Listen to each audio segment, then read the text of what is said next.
Ayun na. Pinagparte-partehan na nila. Thank you, Mr. Beast. Ano yung kulay niya? Ayun na yung flavor niyan. Peanut butter.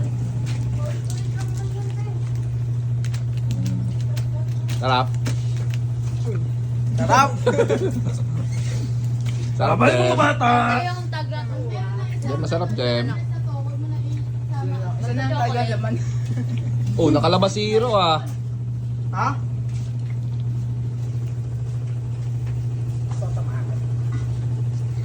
Anong pakiramdam? Gagraduate ka na, Kim? Masaya, nakaka-excite. Tuesday?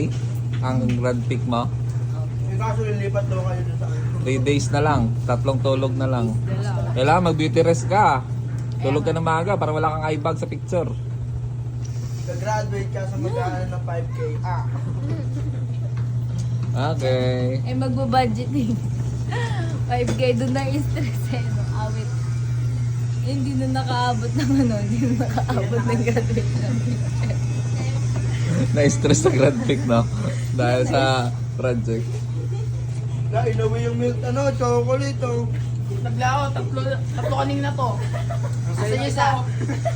Pinagpartihan na nila. Pinagparkahan niyo. Oo, utak nyo, ah. Ando na Grabe. nung pakiramdam na nasa grade 11 pa. Pangit mo. Rated na yan. Twelve na ako, boy. Rated na yan. Twelve na ako, Mukha wala yan, akong no? bitaw. R18.